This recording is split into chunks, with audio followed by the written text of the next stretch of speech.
I'm like so awkward in front of my camera. Go dance, go dance, go dance. Do you want me to look at you or the camera? Okay. So the first time I remember having foot pain, I don't remember like a moment. I remember like a time in my life. It was like in high school. I remember just like being uncomfortable having like foot pain. Like I remember like freezing water bottles and rolling my foot on top of it. And like thinking I was gonna do cheer maybe like through college. And I remember having a thought at one point of like, I don't know if I'm gonna be able to do this with this pain. Like, I don't know what this pain is. I ended up not doing it in college because I could never do a backflip. I couldn't get over my fear, but that was totally like, foot pain was a thought in my mind as early as like 2004, like 2005. Never in my mind was I gonna be here 20 years later. Like I was young and healthy and active and I like hurt my foot, you know, big deal. I've done almost everything I think that anyone could think of. I made a printout for doctors one time of everything I did from 2004 to 2024. And I think like size 12 font, you know, like no spacing. I think it was 4 pages long. Stretches, physical therapy, cortisone injections, a nerve block in my ankle. I got a nerve block in my lower back. So then they were like, oh, well, maybe it's your back because you have scoliosis. I had back surgery when I was like 12. You're like, maybe it was a spine. So then we did like spine imaging. I was on like nerve medication thinking it was nerves. More physical therapy, more like hands-on type of modalities. Chiropractic from day one. Gosh, like going through, and then like I had surgery. And I remember like a few days post-op, like being in the cast and like moving my foot in a particular way and like feeling the tendon pull and being like, wasn't it. Like they didn't get it. Like there's just like pain at every moment of every like second of my life. Every literally step that I take, I have to like think about where and how my foot is gonna land so I don't feel pain. It has just taken over my life for so long.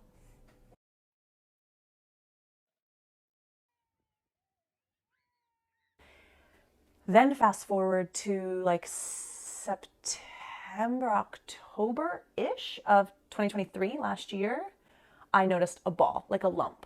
And it's crazy because I had asked Paulo, like in bed, I like lifted my foot over. I'm like, is this a ball? Like, can you feel this? Like, what is this? You know? And he like felt it and he's like, I don't know. He's like, but maybe it's like the start to like finally figuring out what this is.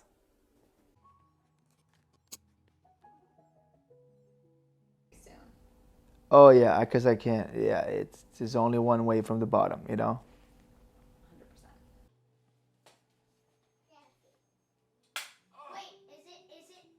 So then with this ball, I was just like, who do I even ask? Because I was currently seeing like an orthopedic team that was, in my opinion, especially now, just like worthless. And they were like, pretty much your only option is like another cortisone injection, PRP. I don't think that's going to work. And stem cells, I don't think that's going to work. And it's also really expensive. So like, I don't really know what to tell you, right? So then he's like, second opinion, go to the surgeon. So then I go to the surgeon and the surgeon's just like, there's just nothing I can do. Like he sends me back to the original guy.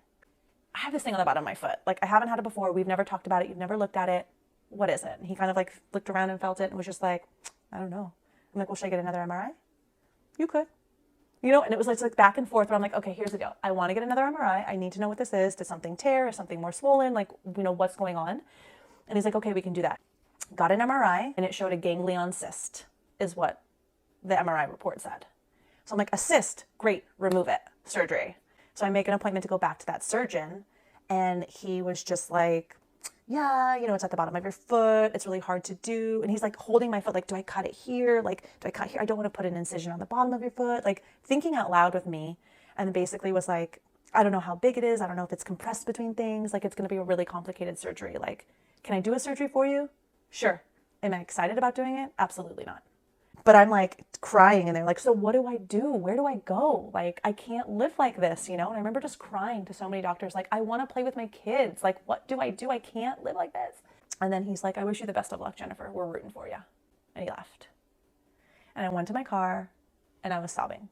And I'm Googling top foot podiatrists, top orthopedic surgeons in the country. And I like called this person in New Jersey, like crying, like, I'm outside of an orthopedic office and I have this in my foot and they can't do anything and I'm just looking for help. Like, if we could do, like phone consultation, anything. I'm like, I don't know how insurance would work. Like, I'm desperate, and I think I left like 3 sobbing voicemails on these answering machines saying like, I need help. And no one ever called me back. I went through my insurance and I just typed in specialty orthopedic surgeon and went line by line for probably like 10 pages. Like, call UCSD to make the appointment. It's like the end of February, I think, at this point. And they're like, yeah, okay, great. The podiatrist has an opening in May something. So then at that point, I am calling every single day, sometimes multiple times a day, to UCSD's line to like get in earlier. I think there was some angel who worked in the call center because there was nothing. And then she calls me back and was like, oh, I messed up your appointment template. I actually found something for next week. And then Dr. Braun was like, okay, so I need to know what this cyst is. We need to rule out a tumor, which it's most likely not. And then, but I just need to know like what it is before I can operate. So contrast, MRI, our MRI images are better. And then we're going to go from there. Hi, this is Dr. Ferran with orthopedic surgery at UCSD. I'm just calling because I wanted to go over the results of your MRI with you. I wanted to let you know that the MRI does demonstrate that there is a solid tumor in the foot. So this is not just a simple cyst. It does appear to have some locally aggressive features, meaning it does involve some of the bony structures, for example, and we need to know what it is. So I reviewed your case with our orthopedic oncologist, and what we're going to recommend as a next step is to get a core needle biopsy done.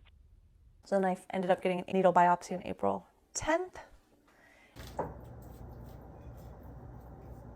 And so then someone from the doctor calls back like, you're wanting the results? Like, but you're going to see like the oncologist in 2 days? And I'm like, yeah, just wanting my results. And they're like, okay, well, usually they like to like talk about it in person. And I'm like, nope, that's okay. You can just call me. And then the doctor called me that night. And I'm like, I remember like sitting up in the bed and I'm like shaking. And I'm like, I just want to know if it's benign or not. And he's like, Jennifer, I'm so sorry. Unfortunately, it is not.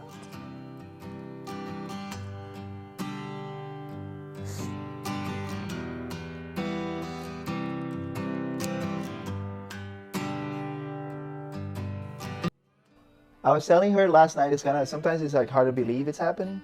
So it's like that, like out of body kind of back and forth with, shit, is this really happening? And then moments of like, yes, it is. So it doesn't feel real sometimes. And he's like, starts like kind of going through everything. Like, well, your diagnosis is synovial sarcoma. It's really rare. It represents less than 1% of the cancers. There are aggressive features. Like, and he's just kind of like going through this. And I'm just like, okay. And I'm just like saying, okay. And then he's like, I have more bad news. And he's like, I don't want to like put too much on your plate right now, but I also want to like give you time to process and just kind of give you all of the information. But the treatment for this that we're looking at is most likely going to be a below-knee amputation. I've been on the lowest of the lows. I've also had some like great days, like some highs, and a lot of like this in between, even throughout like a day. I think the hardest thing with the diagnosis was just the thought of like, I cannot leave my kids. So I think one of like the most powerful healing moments in all of this was, and I didn't even really realize it at the time, but on the first appointment, Jenny, you come with me to the oncologist and you make a comment about how you're bringing everything. And one of the things you brought was your Bible notebook. And I think I had asked you, or maybe you had said like, what was the verse on top? And it was Jeremiah 29:11. And it said like, for I have plans for you, declared the Lord, plans to prosper you and to not harm you, plans to give you hope in a future. And in that moment, I'm like, whew. I'm like, was that a coincidence or what? And you're like, well, no, I chose it. But I still think I'm like, well, God chose the most powerful message to share with me, And that message popped up again and again and again, in probably at least 5 different instances with multiple people. And I began to see kind of these like messages or this like, I'm gonna be okay.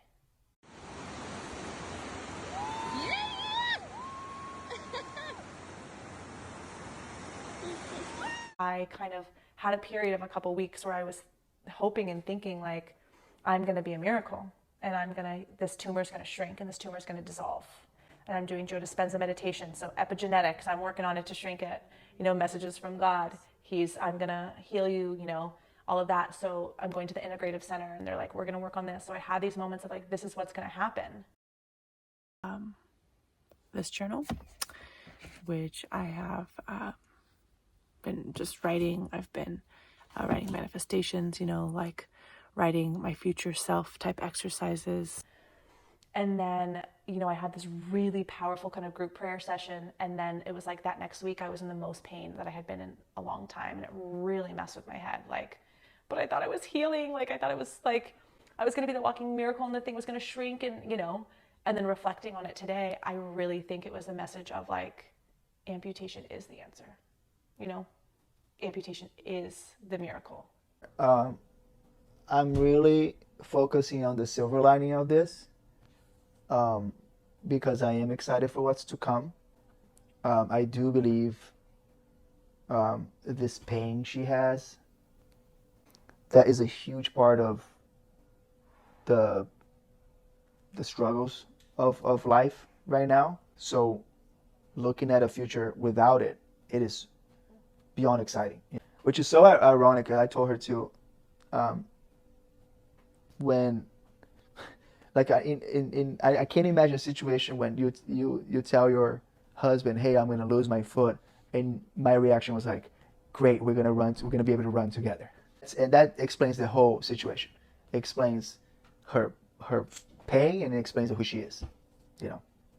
What are you excited to do? Run a marathon. Just run. Just run. Doesn't have to be a marathon. I like running. You'd never run with me ever. So that's cool. Yeah. Ooh, you know what? Actually, I was thinking last night. You can do jiu-jitsu now. No excuses. No excuses. I'll look up some jiu-jitsu amputees. How can my leg can't bend that way? Your leg can bend. You can use it as an advantage. No foot locks with you. You're just gonna escape. Interesting. Yeah. Okay. I'm down to try. 100%. I'm down. She is so articulate and independent, and she does research, and she does the homework. She's so thoughtful in everything she does. And this is no difference. She wasn't like that. I'd be so worried about her mental health after this. How would she, go on with life, and how would she move her? I'm not, because of who she is.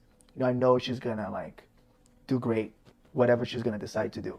I don't know if it's gonna be running, surfing, climbing. You know what I mean? Because she's a go-getter. So in any challenge that we had, and this one being the biggest one, she overcomes, and then it becomes history, and then we can laugh about it, and she's just a go-getter. She's a winner. And then I say that, but then I'm like, all right, what if it was my foot? This is not an easy decision. This is hardcore. And that's when I'm like, wow, she is a badass, because look how she's reacting. I'm writing jokes about it. I'm gonna run by her if it's okay. There's never too soon, It depends, but we'll see. What are you nervous about? Nervous about? Oh shit, where's my leg? What? You're nervous about your leg? You're nervous about me saying that? Yeah. Oh shit, where's my leg? Yeah, you can't find it. And you need to grab water in the morning or something. I mean, you lose your cell phone all the time. You're gonna lose your leg. I'm not gonna lose my leg. I might not remember where I took it off. Yeah, no, lose it completely. But that makes you nervous? I mean, yeah, not yeah, kind of. Why nervous? You would think I'm gonna lose my leg and be like, No, not completely, but it's gonna be oh shit, I'm just gonna have to hop around, get some water. For real though, going down the stairs, you know? Huh. That's why I wanted to be like kind of independent from crutches or prosthetics. You know, I wanted to be like a little spider. Use all of your members. Like your arms and shit. To go downstairs? I mean, that's what I would do. Like adapt with. That's what you want to see. Yeah. No, I don't want to see that. I'm just saying that might be good advice. Yeah, I'm a logistics guy, you know, so I do think about the little details. I catch myself in that appointment we first went to, you know, and he's talking about amputation, and I'm like, how's she gonna drive? You know what I mean? I'm already there. And then cars and stairs. Oh crap, do I need to move? You know, like shopping. I'm like thinking about those details. What are you nervous about? How I'm gonna feel, you know, the processing after, like, you don't know until you know. There is a peace, there is an acceptance, there is a gratitude for the life that I get with this operation. And while I do have the acceptance and the peace, I just don't know. And ignorance is bliss, maybe. You know, I'm not going to know until I know, until I'm going through the process. But sometimes it feels really hard. Like, almost feels like this is a dream. You know, like, is this really happening? But it is. It is really happening. So.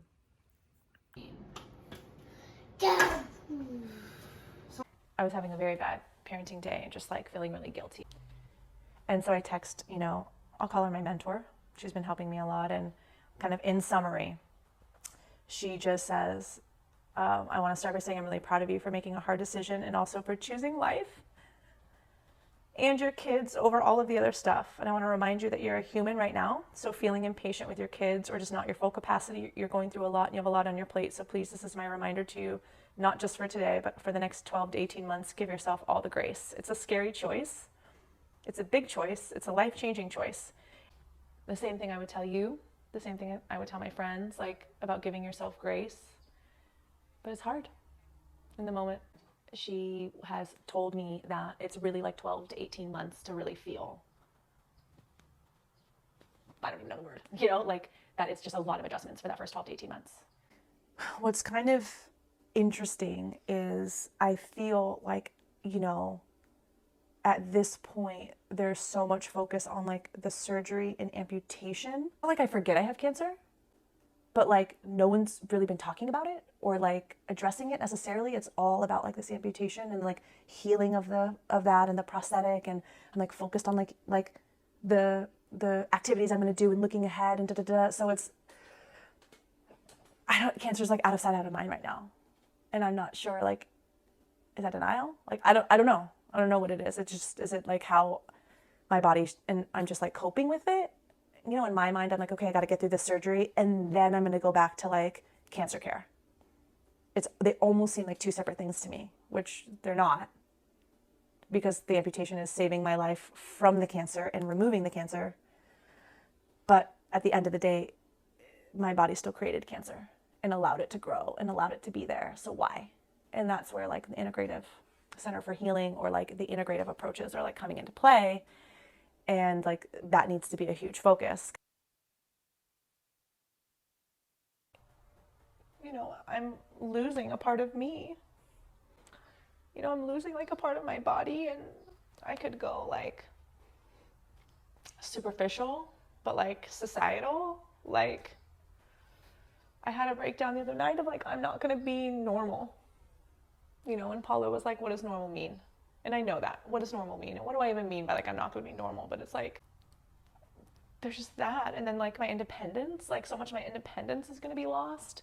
How am I gonna drive a car, you know, in the beginning? And I know all of that's gonna get better. I know I'm gonna learn. And right, so then that's where the self-talk comes back, where like I am grateful that I do have tools to be able to do that, of like normal. What is normal? I don't even want to be normal. You know, like I'm quirky already, you know?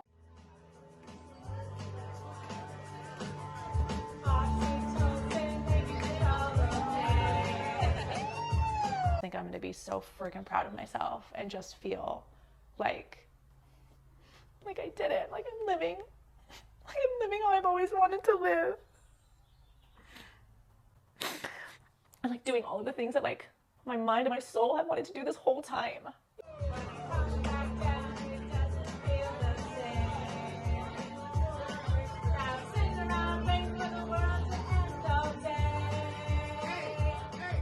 Getting the support from my community and literally around the world, you know, I think has been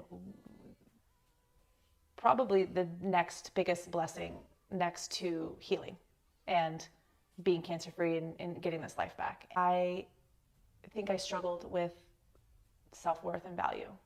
And I actually told you that first day. It was like, why is it so hard for me to accept help? And it's like, there's so many I should do this by myself. I should be able to do this. And like, why do I deserve it? Or like, why would you want to do this for me? You know, it's kind of, I guess, like feelings that I had, or I don't even know. And I think part of the healing was asking for help and accepting the help.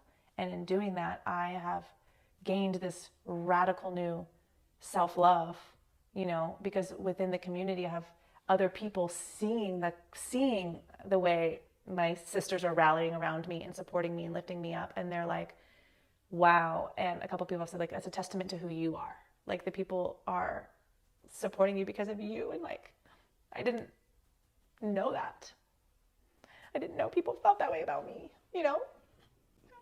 I've always tried to show up and be like a good friend and a damn good person. But I think like, man, you guys have showed me like what a good friend is. I never really needed help from people this much, you know? So like having all the support and the help is teaching me how like support and help too, you know?